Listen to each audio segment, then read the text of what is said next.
میرا دین میری دنیا میرا رہنما حسین میرا دین میری دنیا میرا رہنما حسین میرا دین میری دنیا میرا رہنما حسین او میرا دین میری دنیا میرا رہنما حسین نہ کوئی خدا ہے دوجا نہ دوسرا حسین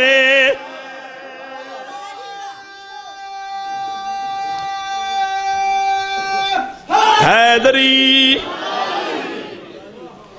شیر تے توجہ ہر بندے تے واجب توجہ کر کے سننا شیر تے توجہ کیویں بھائی کوئی نانکی ہوے تو وکھا حسین جیسی کوئی نانکی حویلی تو وکھا حسین جیسی او جیویں ماں ایدی بطولے ماں کوئی وکھا دوے سی ماں پیو پایا اے مرتبہ حسین نعرہ حیدری پہلے دسی امام حسین دی نانکی حویلی دی شان پھر امام حسین دے ماں پیو دا رتبہ پھر امام حسین دی شان ہون جڑا بابا جی شیر دا وعدہ کیتا تخیل دا بھی زندگی وچ کسے بندے ایک کسے شاعر کول یا ذاکر کول تخیل نہ سنے اسی جڑا میں غریب تو انہوں سناون لگا اگر سطر تے توجہ ہوگی تو انشاءاللہ داد اور دعا مل جاسی شیر تے توجہ کیویں بھائی کیویں ہم سری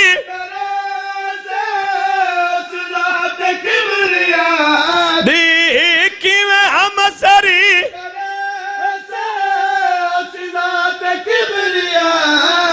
او میٹی چمید پئی ہے جن پاک ذل جنادی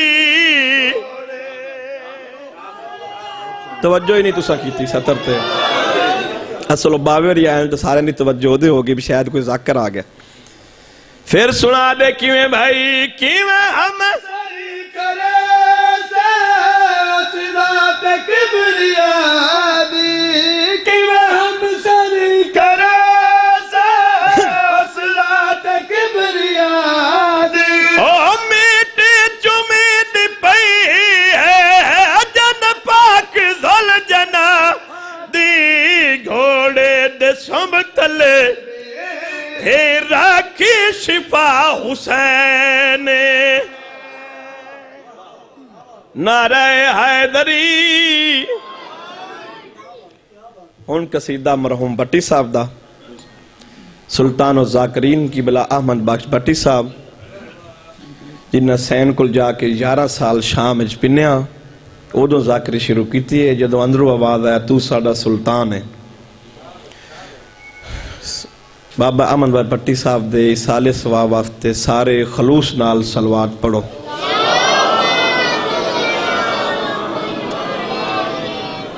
اچھا جنہ بندیاں دے دل ہے بٹی صاحب دا قصیدہ سننا ہے وہ سارے اچھی سورج صلوات پڑھو میں اچھا قصیدہ پڑھا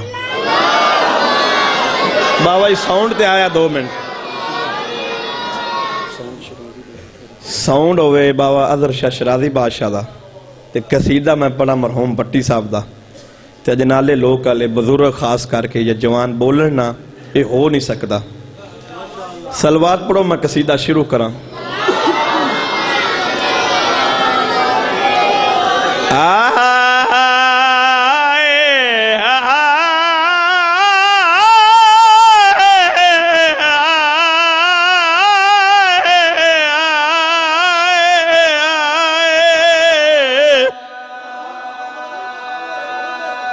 جیڑے بزرگاں نو سن دے رہندے نو تو بولو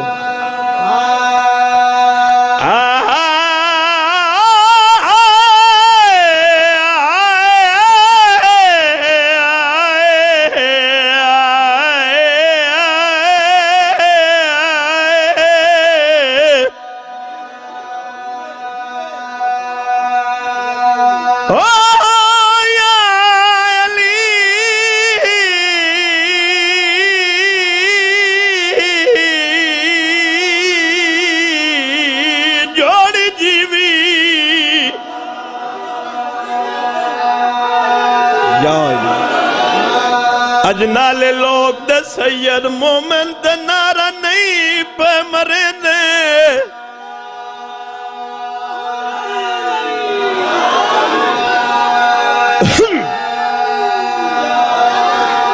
یا علی اکبر جیوی یا علی تیڑا قاسم جیوے یا علی تیڑا غازی عباس جلالیاں لجیوے مرحوم بھٹی صاحب نے لکھے وہ میڈے مولا علی دائے اے محتاج زمانہ لکھنا لے پڑھنا لے قبر سام گئے اسی تو جیڑی انہوں نے قبر تو موہ لوائیے تھوڑے بزرگہ کو دعا کنن دکھاتا ہے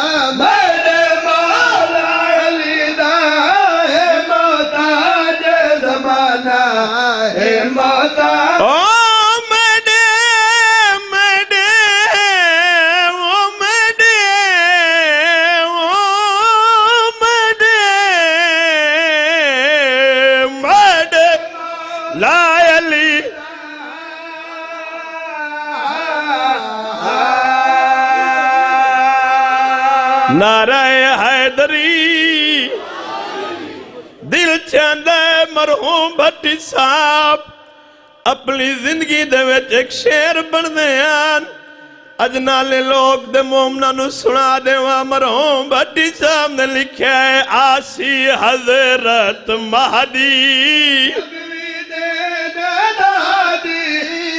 یہ مسلح علی ذاکری ٹور گئی او سی گھر گھر شادی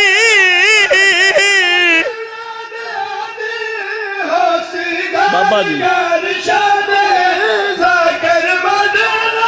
آدھی بیٹی پڑھ سی قصیدہ ہو راگا سر ترانہ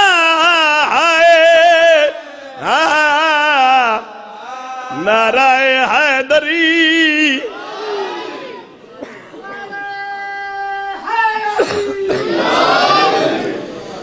میرے بابے اور فرمین دیان جندہ زمانہ محتاج انہیاں دیاں رول گئیاں صدقے مرحبا نوکرہ سید جندہ زمانہ محتاج انہی دی چھتری شہرہ وچوں چادرہ منگ دی رہی ہیں آدھیاں چادر دیوان توڑے نبی دی دھیاں لوگاں دے ان پتھر مارو نمازی دی نئی باغی دیاں بھینائیں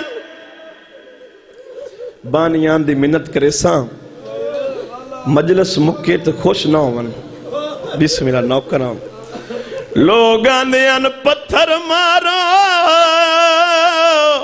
نمازی دی نئی بانگی دیاں بینیاں مجلس مکے تے خوش نہ ہو سکے تے شام دے پاسے منہ کر کے ہاتھ جوڑ کے آکھیا ماما دیاں راضی جویا ہے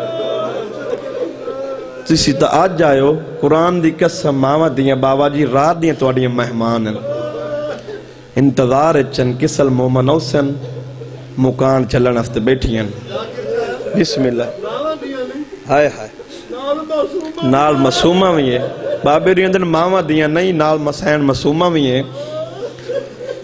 رواج 35 یا 40 دن بعد تھوڑا سونا محول وے کے بابا جی چیلم ہوندہ ہے کوئی علی دی دھی ایڈی غریب آئی سال بعد بھرادہ چہلم کرن آئی ترائے بینی ٹوریا وہ شام وچوں وہ آیا چہلم کرین بھرادہ او ہاتھ فارغ وے پھپیاں دے کیتا شکر سجا دے رومن دے نوکراں ہاتھ بارنگ ویکھے پھپیاں دے وہ کیتا شکار سجاد سال بعد جو قید چھٹی ہے پھپیاں دے ہاتھ فارغ ویکھ کے نوکر ترائے بھیڑی ٹریا شام وچوں وہ آیا چہلم کرین بھرادا او ہاتھ فارغ کے پھپی کیتا شکار سجاد صدقے رومن دے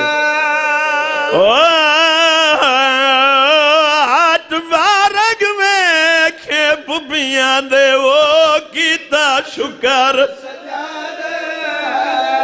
صدقے مرحبا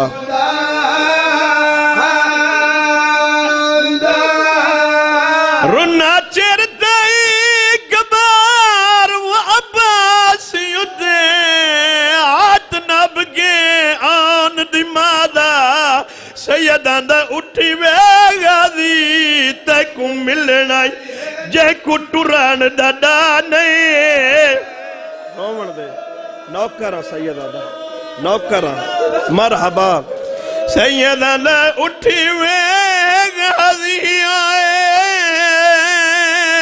تے کو ملنا یہ وہ جے ٹران دا ڈانے نوکر اب جوان سیدان اٹھی وے غازی آئے تکو ملنا یہ وہ جے کو ٹران ڈاڈا نوکر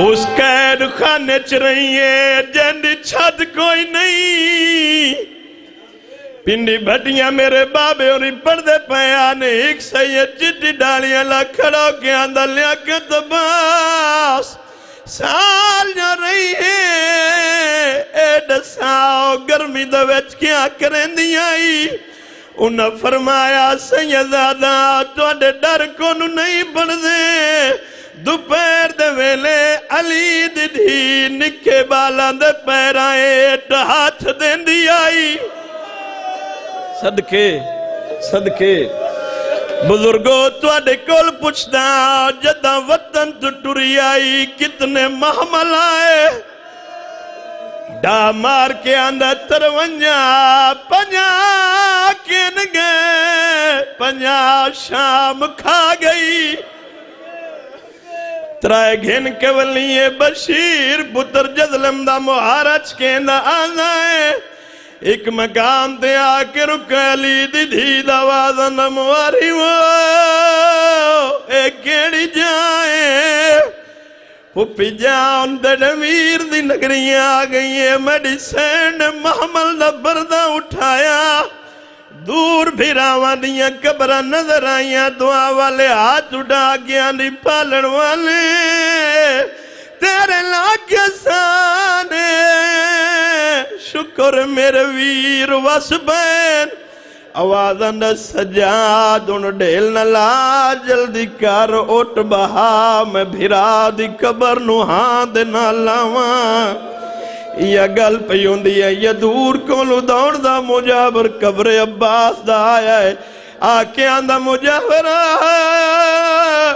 یا واغ ولا یا پور لہا سیدان دا کیوں آندہ اتھو دے سردار دا حکمیں جیڑا ایجاد تو گزرے او پیدل گزرے آوازان دا جابر باؤ شادہ کیاؤ نامے جابر اچھا سر کر کے اندر بسم اللہ الرحمن الرحیم میرے سردار دا نام عباس ہے عباس دا نام ہے غیور دی رد ودیے سیدہ نیار جے تھاگنو پہ آتا ہی کواری والاک صدقے 9 دفعہ میرے آقا نے پوچھے 9 دفعہ جابر نے دسایا ہے یا پچھلے محمل تو دو نکیاں نکیاں شہزادیاں جان پئیاں تعرف کرائی ون جائے کون ان تیری لاہور علی سین دیاں دھیاں آوازاں دا سجاد ساڑا بھینیاں لمان کوئی نہیں اساں تیڑے غلام دیاں دھیاں لیکن ویکھنا ساڑے مامے دا ناؤ کیڑا سونا پیاں لگدا ہے جابر نو آکھ ہی کواری وط نان ڈساوے سیدہ نیار جے تھک نو پہ آتے ہی کواری والاک اس نے وط نام ڈسایا یا محرم عمل تو علی دی آوازاں دا مواری وہ کہندے نال رج گیا ہے آوازاں دا پھپھی اماں اتھو دے بادشاہ دا حکم ہے جیڑا ایجاد تو گزرے او پیدل گزرے بی بیانی سجاد بادشاہ دا کیا نام ہے جناب سجاد جی کا سر کر گیا دن توڑا ویر عباس بہنہ لے بیٹھے ہو نا بہن دا دل تے ٹھڑا ہویا سی شکر ہے میرے بھرامہ دیاں منیندیاں تے پہین ہاں سجاد جے میرے عباس دی بادشاہیے وقت میں بیدل نہیں ٹرنا میں تو سواروں کے لنگسا جدہ جابر نے سنیے گال میرے آقا دے بازو تو پکڑے چند قدم پرل جا کے اندر مواری وہ جاڑی تیری بی بی آنی ہے میں پیدل نہیں ٹرنا اس نو تو کیوں نہیں ٹرنی ایک کوئی علی دی دھی زینب صدقے مرحبا میرے آقا دے چہرے دی رنگت بدلیے سیدہ نائنوہ مستور سمجھیں جو حکم دے ویتے عباس دی قبر بھی ٹر دیاوے دلچ بھول پہ گیا دن آپ لو نہ اپنے پرددارہ نلہا میں وینا وانج کے توڑی سفارش کرے نا ٹرن لگا علی دی دید آوازن سجاد جابر نو آکھی عباس نو آکھی المصائب سلام دین دیاوی تنے نالے کی گل پوچھ دیاوی دیاوی جے آکھی تے آئی دی رات رہ پوان اج نالے لوگ دے مجمع ایک بند پڑھنا اگر تھوڑی سمجھے چاہ گیا شام تے پرسہ دے سو آوازان دا جابر جناب جابر بھائیدہ مولا عباس دی قبر تے آیا ڈا مار کر انہیں قبر چوازان دا جابر آیا میں نے جا سردار دا نوکروں کے روندہ کیوں ہے آوازان دا سردار سمجھ نہیں آندی ترائے لٹے لٹے محملین ایک بیمارے جندی کمر جھوکی ہوئی ہے اکھی چوودہ خون روندہ ہے تڑنا بار بار چوندہ ہے آوازان دا جابر بھجدہ جا بڑی غلطی کی تیئے جیڑا خون روندہ ہی چوتھا امام ہی تے وانج انہوں میڈا ایک پیغام دے جیڑا پیغام جناب عباس نے جناب سجاد دے پاسے جناب جابر دے ہاتھ بھیجائے دل چاندے توڑے کل دعا گھنن دی خاطر و پیغام سنا دے وہاں اے تھے رات کیوں رونا ہے وہی شہر اکبر دا وہ مرضی دے حکم چلا تو او پہ اپیو دانو آہدہ ہی نہ راہ وچ پورے رومن دے بسم اللہ اے تھے راجنگیوں رونا ہے وہی شہر اکبر دا وہ مرضی دے حکم چلا تو او پہ اپیو آہدہ صدقے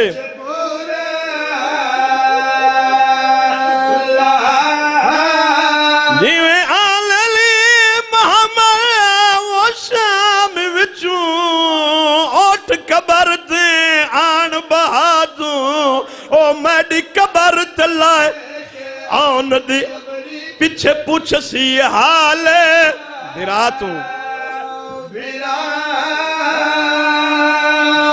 آوازان دا جابر بھجدہ جا مدد جامن تو پہلے اللہ ونجے اگر زینب لے گئی میں ماں دے متھے نہیں لگنا محمل دے قریب جا کے اکھیاں جھکیاں کر کے آکھے سین عباس نوکر سلام دین داوی ہے کہ گال پوچھ داوی تیڑا پیکا نام تو زینب ہا وہ میں کو ڈاسیا بلتے امام کیا صدقے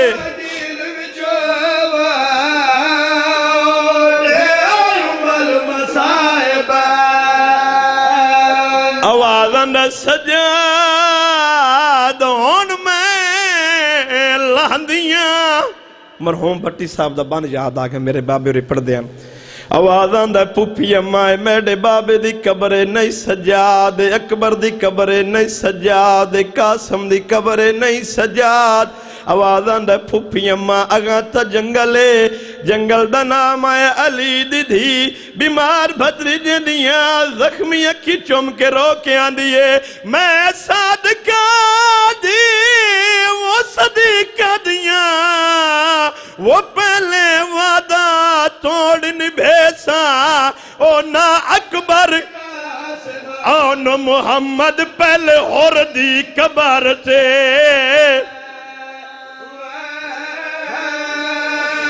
میڈا والا وہ نال اور بھرا دے تیڈی لاش تے وال کھلے سا اللہ اللہ خاندان تطہیر پر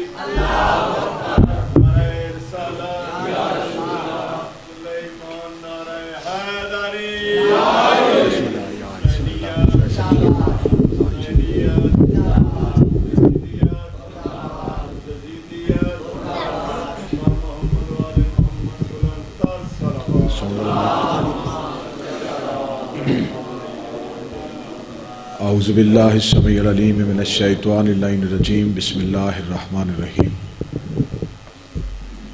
الحمدللہ رب العالمین اللہم ایاکا نعبد و ایاکا نستعین الصلاة والسلام و تحیت والاکرام علی سید اسلم فی الوجود صاحب دائرۃ الوجود و صاحب المقام المحمود صاحب الوقار والسکینہ المدفون بالارض مدینہ صاحب کوكب دری و صاحب اللواء الحمد ثم الصلاة والسلام علی سیدنا و ساندنا و حبیبنا و شفیع ذنوبنا و طبیب قلوبنا ابی القاسم محمد صلی اللہ محمد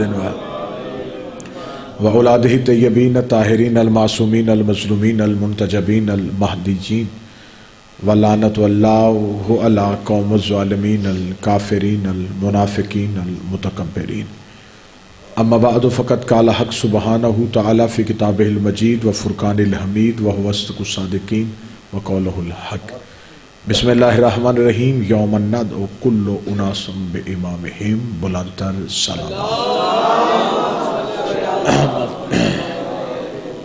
محبان نبی و اہل بیت نبی حبداران رسول و اہل بیت رسول میرے انتہائی قابل احترام شیعہ اہل سنت اہل اسلام مہربانوں دعا ہے کہ آل محمد کا عظیم آل محمد کا کریم خالق ہماری اس عظیم ترین عبادت کو اپنی بارگاہ میں شرف قبولیت عطا فرمائے رب کونین شہزادی کونین کے صدقے میں جتنی بھی دعائیں اس مقدس مطہر متبرک ذکر میں مانگی جائیں میری پاک شہزادی اپنی بارگاہ جلیلۃ القدر میں وہ دعائیں قبول بھی فرمائے اور منظور بھی فرمائے رب الحسین بحق الحسین جتنے بھی ہاتھ اس ذکر میں مانگنے کے لیے آئے ہیں اس عزت والے گھر سے کوئی بھی خالی ہاتھ واپس نہ جائے بانی مجلس کی میرا مالک توفیقات میں اضافہ فرمائے میرا مالک ان کے رزق عزت مال بخت میں اضافہ فرمائے ان تمام دعاؤں کو قبول کروانے کی ایک ہی سند ہے کہ اتنی بلند آواز پہ 14 پہ درود پڑھا جائے اللہ صلی محمد اجازت ہے گفتگو شروع کی جا سکے انتہائی محبت کے ساتھ بڑے تحمل اور بڑے پیار کے ساتھ آج کی گفتگو میں اہل اسلام تک ایک پیغام پہنچانا چاہتا ہوں جو انسان اس دنیا میں آیا ہے اس انسان نے واپس جانا ہے۔ یہ برادریاں، یہ ضدیں، یہ مقابلے، یہ بحثیں، یہ دھری کی دھری رہ جائیں گی۔ قبر کی اس بند کوٹری میں انسان نے اپنے اعمال کا حساب بھی دینا ہے، اور جو کچھ زندگی میں کیا اسے اس کی جزا اور سزا کا پتہ چل جائے گا۔ ہم نسل آدم ہیں لیکن امت آدم نہیں۔ ہم اولاد تو حضرت آدم کی ہیں، امت حضرت آدم کی نہیں۔ امت ہم اس کی ہیں جس کا آدم بھی امتی تھا۔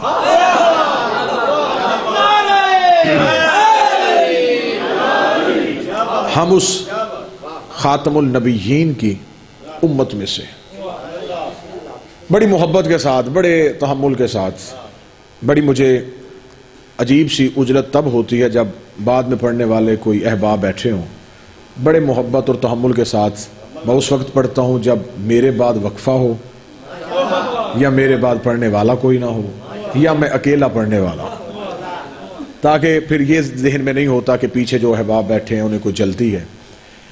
ہر انسان نے مرنا ہے، موت بڑی یقینی چیز ہے۔ مٹے نامیوں کے نشان کیسے کیسے، زمین کھا گئی آسماں کیسے کیسے، مرنا ہر کسی نے ہے، انسان نے جانا ہے۔ میں نے یہ جملے اس لیے دہرائے تھے جو احباب آئے وہ بیٹھ سکیں اور گفتگو میں شریک ہو سکیں، تاکہ اس عشق کی نماز کی کسی کی کوئی رکعت بھی قضا نہ ہو، سارے ہی اس محبت کی نماز میں شریک ہو سکیں۔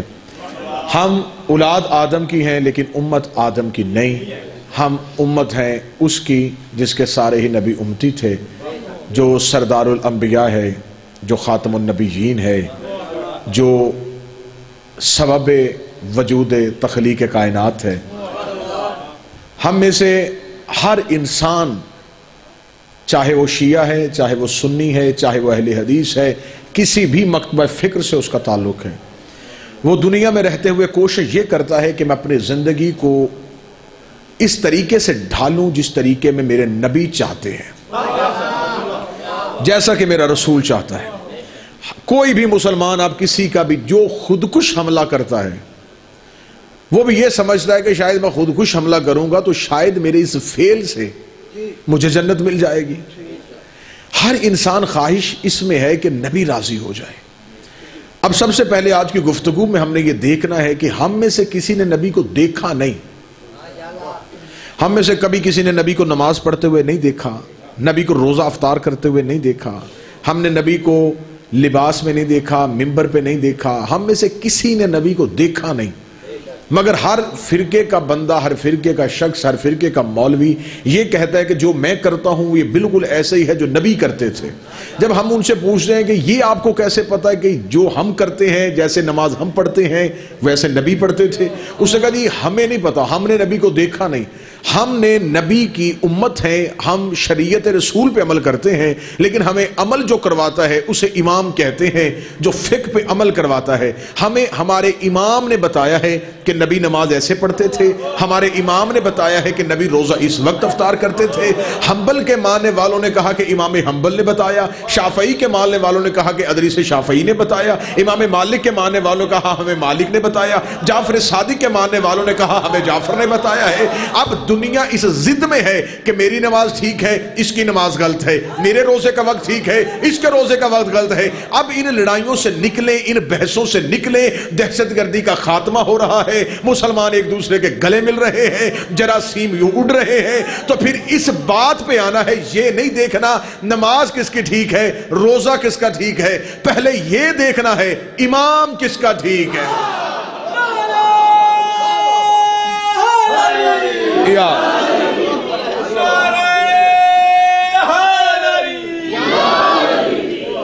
پہلے یہ دیکھنا کہ امام کس کا ٹھیک، جس کا امام ٹھیک اس کی نماز ٹھیک۔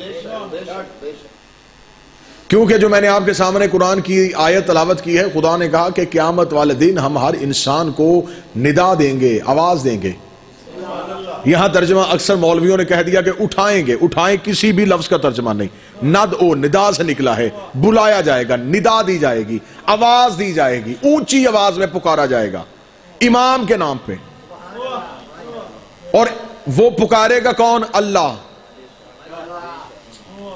امام ایسا ہونا چاہیے جس کا نام اللہ کی زبان پہ آئے۔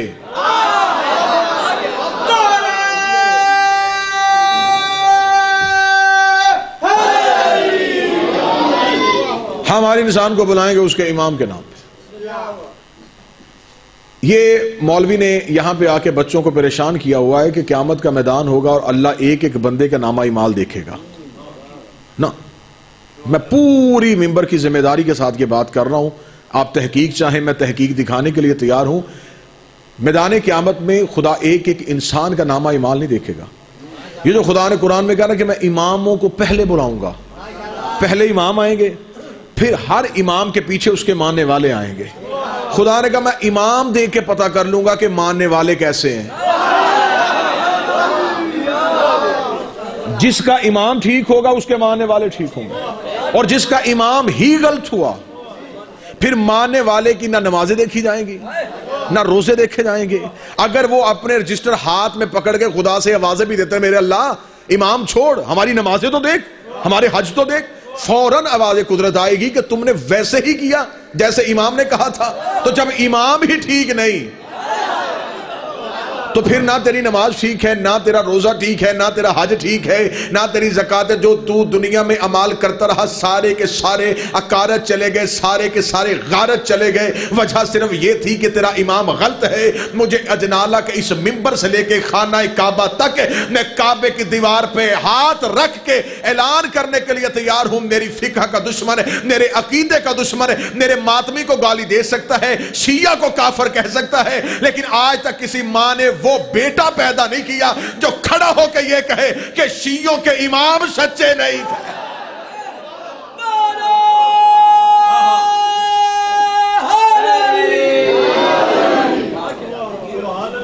لوگ ہم پہ اعتراض کر سکتے ہیں، ہمارے رہبروں پہ اعتراض نہیں کر سکتے، ہمارے آئمہ پہ اعتراض نہیں کر سکتے۔ اور اجنالہ کا شیعہ سنی پنچایتی مجمع اس بات پہ پکے ہو جاؤ کہ قیامت والے دن اعمال اسی کے دیکھے جائیں گے جس کا امام اچھا ہوگا۔ اب امام بنانا تمہارا کام نہیں، تمہیں صرف ذمہ داری خدا نے یہ دی ہے کہ امام کو پہچانو۔ لال خان امام بنانا انسانوں کا کام نہیں، امام اللہ بناتا ہے، ہم نے صرف پہچاننا ہے۔ وہاں جا کے اللہ کی بارگاہ میں یہ بہانہ نہیں چلے گا کہ میرے اللہ ہمارا باپ دادا اسے مانتے تھے لہٰذا ہم نے بھی اسی امام کو ماننا شروع کر دیا۔ تو پھر اگر پیچھے پیچھے چلتے چلے جائیں تو پھر جو دور جاہلیت میں بت پوجتے تھے وہ بھی نبی کے سامنے آ کے یہی بہانہ کرتے تھے کہ ہم تیرے خدا کو کیسے مانے، ہم باپ دادا کا مذہب چھوڑ دیں۔ اس وقت رسول نے مجھے دلیل دی تھی کہ باپ دادا حجت نہیں ہوتے، نبی حجت ہوتا ہے، معصوم حجت ہوتا ہے۔ لو جی آگے تھوڑا سا بات کو لے کے چلیں اور نتیجے تک پہنچے۔ جس کا امام ٹھیک ہوگا، پوری ذمہ داری کے ساتھ یہ جملہ کہنے لگا ہوں، جس کا امام ٹھیک ہوگا اس کے ماننے والے اگر گناہگار بھی ہوئے تو پار چلے جائیں گے۔ یہ اب شیعہ اس چکر میں نہ رہیں کہ ہمارا امام ٹھیک ہے تو ہم جو بھی کریں ہم جنت میں چلے جائیں گے۔ تھوڑی بہت جھاڑ پونچھ ہوگی وہ امام ہی کرے گا۔ ہاں جس کے دل میں ولایت علی ہے، میں یہ ممبر کے غلاف کو قرآن کا غلاف سمجھ کے ہاتھ رکھ کے اعلان کر رہا ہوں، جس کے دل میں محبت علی ہے اس پہ دوزخ کی آگ حرام ہے، آتش جہنم حرام ہے اس بندے پہ جس کے دل میں ولایت علی ہے۔ اگر وہ علی ولی اللہ کا اقرار ببانگ دہل کرتا ہے پھر اسے جہنم کی آگ کا ڈر نہیں۔ ہاں امام اس سے ضرور پوچھے گا کہ جب تو میرا ماننے والا تھا تو پھر تو نے اپنے کردار کو اتنا بلند کیوں نہیں کیا؟ تجھے زمانے میں یہ کیوں بتانا پڑا کہ تو شیعہ ہے؟ تیرے کردار سے کیوں نہیں پتا چلا کہ تو شیعہ ہے؟ تیرے عمال سے کیوں نہیں پتا چلا تو شیعہ ہے؟ اور یہ علی کے نوکروں پہ اللہ نے خاص کرم کیا ہے. میں ایک حوالہ دے دیتا ہوں. مکرم خان صاحب، غزوہ ذات سلاسل ایک جنگ ہے. غزوہ اس جنگ کو کہا جاتا ہے جس میں رسول جائے. جس جنگ میں رسول نہ ہو اسے غزوہ نہیں کہا جاتا. لیکن یہ واحد جنگ ہے اسلام کی جس میں نبی بھی نہیں گئے اور اسے غزوہ بھی کہا جاتا ہے. اسے غزوہ ذات سلاسل کہا جاتا ہے. اس جنگ میں مولا علی پہاڑ کی چوٹی پہ کھڑے ہوئے. پہاڑ کی چوٹی پہ علی کھڑے تھے. یا ایسے آواز آئی جیسے ہزاروں چکیوں کی گڑگڑاہٹ کی آواز آتی ہے. زمین نے ہلنا شروع کر دیا. پہاڑوں نے اپنی جگہ چھوڑنی شروع کر دی. بندوں نے جب یہ منظر دیکھا لوگ ڈر گئے. خوف کے مارے اپنے اپنے خیموں میں محصور ہو کے رہ گئے کہ شاید قیامت آ گئی ہے. یہ کیا ہو رہا ہے کہ ایسے چکیوں کی گڑگڑاہٹ کی آوازیں کانوں میں پڑ رہی ہے کہ دوسرے بندے کی آواز بھی کان میں نہیں آ رہی. پہاڑ اپنی جگہ سے حرکت کر رہے ہیں. زمین تھر تھر کانپ رہی ہے اور علی پہاڑ کی چوٹی پہ کھڑا ہے. جب بندے رسول کی بارگاہ میں پہنچے تھے انہوں نے رسول کے قدموں پہ سر رکھ کے کہا یا رسول اللہ غزوہ ذات سلاسل میں ایک انوکھا معجزہ ہو گیا تھا. ہم تو سمجھے تھے قیامت آ گئی ہے. یا رسول اللہ ایک رات تھی کہ علی خیمے سے نکل کے رات کی تنہائی میں خیمے کی چوٹی پہ چلا گیا. علی خیمے کی چوٹی پہ تھا. جب ہم نے علی کو پہاڑ کی چوٹی پہ دیکھا ہم نے دیکھا چکیوں کی گڑگڑاہٹ کی آوازیں ہیں. ہم نے دیکھا زمین تھر تھر کانپ رہی ہے. پہاڑ اپنی جگہ سے ہل رہے ہیں. یا رسول اللہ تجھے قسم اپنی رسالت کی ہمیں بتا یہ ماجرا کیا تھا. ہمیں بتا یہ قصہ کیا تھا. آخر اس وقت ہوا کیا تھا. اتنا کہنا تھا یہ رسول کے چہرے میں تبسم آیا. رسول مسکرا کہا ان مصباح النجاح علی ابن ابی طالب. چپ ہو جاؤ کچھ نہیں ہوا تھا. خدا علی سے سرگوشیاں کر رہا تھا. توحید علی سے.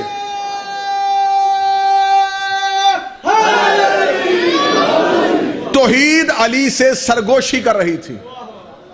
میں سرگوشی کی وضاحت کر دیتا ہوں. سرگوشی کہتے ہیں کان میں کی ہوئی بات. میں لال خان کے کان میں کوئی بات کہوں تو اسے کہا جائے گا سرگوشی. یہ صرف میں نے اسے بتانی ہے. سرگوشی ہوتی ہے کان میں کی بات. رسول نے فرمایا کہ توحید علی سے سرگوشی کر رہی تھی. بندے سیدھے گئے میرے مولا کے پاس جا کے کہا یا علی اس رات جب آپ پہاڑ کی چوٹی پہ تھے ہم تو سمجھے تھے قیامت آ گئی. ماجرا تو اب سامنے آیا. رسول نے کہا کہ توحید علی سے سرگوشی کر رہی تھی. ہمیں بتا کہ اللہ نے تجھ سے سرگوشی کی. فرمایا بے شک کی. اگر کی تو وہ کیا تھی؟ فرمایا اگر بتانا ہوتا تو مجھ سے کیوں کرتا. اگر تمہیں ہی بتانی ہوتی تو توحید میرے ساتھ سرگوشی کیوں کرتی. فرمایا یا علی تجھے واسطہ ہے اپنی امامت کا ہمیں بتا تو صحیح خدا نے تجھ سے سرگوشی کیا کی تھی. کتاب صفحہ 70 میں ضامن ہوں. جتنے میرے اہل سنت بھائی بیٹھے ہیں جب چاہو میں کتاب دکھانے کے لیے تیار ہوں. انہوں نے کہا یا علی بتا تو صحیح اللہ نے تجھ سے بات کیا کی تھی. اللہ نے تجھ سے سرگوشی کیا کی تھی. آواز آئی حسنین کے بابے کی کہ توحید نے مجھ سے سرگوشی کی تھی. اے علی تو نے میری وجہ سے اپنا بڑا نقصان کروایا ہے. تو نے مجھے بچاتے بچاتے اپنا بڑا نقصان کروایا ہے. یہ تلوار تیرے ہاتھ میں سجدی کب تھی؟ یہ تلوار تیرے ہاتھ میں ججدی کب تھی؟ چاہیے تو یہ تھا تیرے لیے مسرد علم بچا دیا جاتا اور تو دنیا کو تریت میں تریت سے جواب دیتا. انجیل والوں کو انجیل سے جواب دیتا. یہ تو نے ہاتھ میں تو تلوار پکڑی ہے یہ صرف توحید کی محبت میں پکڑی ہے. صرف خدا کو بچانے کے لیے پکڑی ہے. اے علی تو نے دنیا میں دشمنی پالی ہے صرف مجھ اللہ کی وجہ سے. آج اللہ یہ چاہتا ہے کہ میں نے تجھے اپنی اس محبت کا اجر دوں. میں یہ چاہتا ہوں کہ میں تیرے دشمنوں کا رزق بند کر دوں. میں تیرے دشمنوں کا رزق بند کر دوں. اتنا کہنا تھا. بندوں نے کہا یا علی پھر آپ نے کیا جواب دیا؟ فرمایا میں نے توحید سے کہا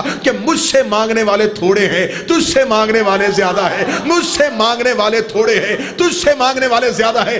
اگر تو نے میرے کسی دشمن کا رزق بند کیا بدنام تو تو ہی ہوگا. بدنام تو ہی ہوگا. تیری عزت پہ دھبا آ جائے گا. آواز قدرت آئی اے علی تو نے پھر توحید پہ احسان کر دیا ہے. تو نے توحید کو بچانے کے لیے اپنے دشمنوں کا رزق بند نہیں کیا. جا اللہ وعدہ کرتا ہے قیامت والے دن تیرے شیعہ بغیر حساب کے جنت میں چلے جائے.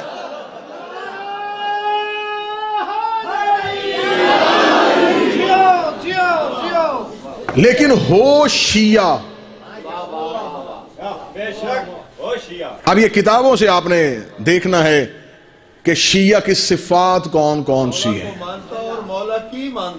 شیعہ کی کون کون سی صفتیں ہیں جو شیعہ میں ہونی چاہیے. بات کو لے کے آگے بڑھیں کہ امام اچھا ہو تو گناہگار بھی پار چلے جاتے ہیں. میں 2 اماموں کی کہانی سنا دیتا ہوں اور قرآن سے سنا دیتا ہوں. چاندنی رات تھی. 2 امام گھر سے نکلے. ایک حق کا امام ایک باطل کا امام. حق کے امام کا نام موسیٰ باطل کے امام کا نام فرعون. آگے آگے موسیٰ پیچھے موسیٰ کی قوم پیچھے فرعون پیچھے فرعون کا لشکر. موسیٰ نے جو تھوڑے سے بندے مسلمان کیے تھے انہیں بچا کے جا رہا تھا. رات کی تاریکی میں موسیٰ ہجرت کر رہا تھا. سامنے آگے دریائے نیل. جب دریائے نیل پہ نظر پڑی تو موسیٰ کے ماننے والے گھبرا گئے, ڈر گئے, پریشان ہو گئے. میں نے کہا موسیٰ یہ تو نے کیا کیا؟ آگے بھی موت, پیچھے بھی موت. آگے جائیں دریا میں گریں, پیچھے جائیں فرعون قتل کرے. تو ہمیں بچانے لایا تھا, تو ہمیں کہاں لے آیا؟ ان کا یہ بات کہنا اس بات کی دلیل ہے کہ وہ سارے اچھے نہیں تھے. اگر اچھے ہوتے تو انہیں پتا ہونا چاہیے تھا جب نبی ساتھ ہو رویا نہیں کرتے, جب نبی ساتھ ہو گھبرایا نہیں کرتے. اب وہ پریشانی کی عالم ہے. یہاں قرآن کہتا ہے کہ موسیٰ نے منہ آسمان کی طرف کہا میرے اللہ کیا کروں؟ آواز موسیٰ پریشان کیوں ہوتا ہے؟ میں نے تجھے عصا موجے میں دیا, اس عصا کو دریا پہ مار. قرآن کہتا ہے موسیٰ نے عصا کو دریا پہ مارا, دریا میں لہروں نے رستہ دے دیا, ایک سڑک دریا کے اندر بن گئی. پیچھے قومیں تھی 12, قبیلے تھے 12 قبیلوں نے ایک دوسرے کا گریبان پکڑ لیا. پہلے نے کہا ہم گزریں گے, دوسرے نے کہا پہلے ہم گزریں گے, تیسرے نے کہا ہم گزریں گے. یہ لڑتے رہے, موسیٰ مسکراتا رہا. یہ آپس میں جھگڑتے رہے, موسیٰ خوش ہوتا رہا. آوازیں کو موسیٰ تو خوش کیوں ہو رہا ہے؟ فرمایا میرے اللہ لاڈلی قوم ہے, پکی پکائی عرش سے آتی ہے, منو سلوا یہ کھاتے ہیں, ہاتھ سے انہیں محنت کرنی نہیں پڑتی. رستہ تو نے ایک بنا دیا, قبیلے میرے پیچھے 12 ہیں, اب ان میں سے گزاروں کسے اور چھوڑوں کسے؟ آوازیں خدائی موسیٰ تو پریشان نہ ہو, تو دوبارہ عصا کو دریا پہ مار دے. موسیٰ نے دوبارہ عصا کو دریا پہ مارا. قرآن ممبر پہ لے کے آؤ. قرآن کہتا ہے دریا پہ رستے 12 بن گئے, رستے 12 بن گئے, رستے 12 بن گئے. آپ سردی کی وجہ سے چپ ہیں یا اردو کی وجہ سے چپ ہیں مجھے نہیں پتا.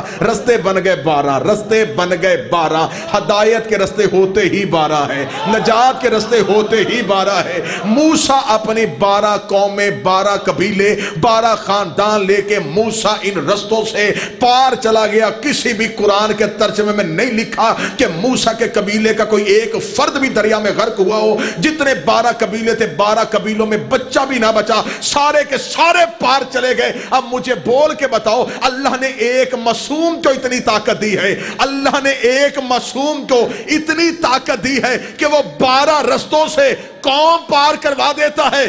12 معصوموں میں اتنی طاقت نہیں کہ وہ ایک قوم کا پار کروا.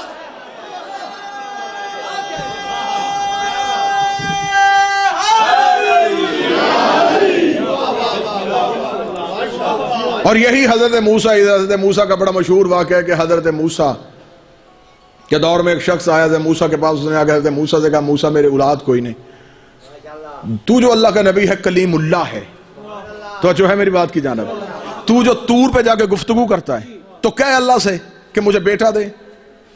جناب موسیٰ نے کہا کل جب جاؤں گا تو تیری بات کروں گا, تیرا کیس اللہ کی بارگاہ میں رکھوں گا. اگلے دن موسیٰ کوہ طور پہ گیا, باتوں میں موسیٰ کو یاد آ گیا. موسیٰ کہا میرے اللہ وہ میرا امتی, وہ بڑا پیارا ہے, اسے مجھ سے کہا ہے کہ بیٹا لے کے دے. موسیٰ بھی اس سے پوچھ کے لے کے دیتا ہے. اور راہب نے ابھی کہا تھا کہ بیٹے چاہیے, 7 بیٹے. آج علماء انکار کر رہے ہیں, جاؤ جا کے دیکھو, شیخ صدوق نے بھی لکھا ہوا ہے 7 بیٹے جب حسین راہب کو دے دیے تھے تو راہب ابھی چپ ہوا. حسین کا قسم ہے اس خدا کی جس کے قبضہ قدرت میں ہماری امامت ہے, راہب اگر تو بولتا رہتا حسین تجھے اتنے بیٹے دیتا کہ قیامت کے میدان میں ادھر آدم کی اولاد کھڑی ہوتی, ادھر تیری اولاد کھڑی, میں تجھے اتنے بیٹوں سے نواز دیتا. جب موسیٰ کی بارگاہ میں اس شخص نے آگے کہا کہ میرا بیٹا کوئی نہیں, مجھے اللہ سے اولاد لے کے دے. موسیٰ نے کوہ طور پہ جا کے اللہ سے سفارش کی. آواز خدا ہے کہ موسیٰ اس کی قسمت میں اولاد نہیں. تو جو ہے جب موسیٰ واپس آ گئے, وہ ماننے والا شام کو آیا, اس نے موسیٰ سے کہا ہاں جی جناب موسیٰ میں نے آپ سے ایک کام کہا تھا, کیا کیا؟ فرمایا میں نے اللہ سے پوچھا, خدا نے کہا تیری قسمت میں اولاد نہیں. وہ خاموش ہو گیا, چپ ہو گیا. اس نے کہا جب نبی نہیں کہہ دیا نہیں ہے تو پھر کہاں جاؤں؟ اٹھ کے جانے لگا. جناب موسیٰ کی گاؤں میں, موسیٰ کے چک میں ایک شخص رہتا تھا, رہتا بستی کے باہر تھا, لوگ اس سے نفرت کرتے تھے. موسیٰ ایک دفعہ اس کے پاس تبلیغ کرنے کے لیے گئے تھے. اسے موسیٰ سے کہا تھا آج آ گیا, دوبارہ نہ آنا, تبلیغ انہیں کر جو گمراہ ہیں, میرا اس کے ساتھ رابطہ ہے. جناب موسیٰ اس کے اندر کی معرفت, اس کے اندر کا عرفان دیکھ چکے تھے. جناب موسیٰ وہی شخص بستی کے باہر بیٹھا تھا. جب یہ بندہ جو اولاد لینے کے لیے آیا، جب اس بندے کے پاس سے گزرنے لگا جو باہر وہ عارف بیٹھا ہوا تھا، اس نے اس کا ابا کے دامن میں ہاتھ ڈالا. اسے جب پیچھے مڑ کے دیکھا، ننگ دھڑنگ ایک شخص جس کے بدن میں لباس بھی نہیں، میلا کچیلا جسم، اور وہ خاک میں بیٹھا ہوا ہے. اسے فوراً اسے اپنا کرتا چھڑوانا چاہا، یا اس عارف نے کہا نہیں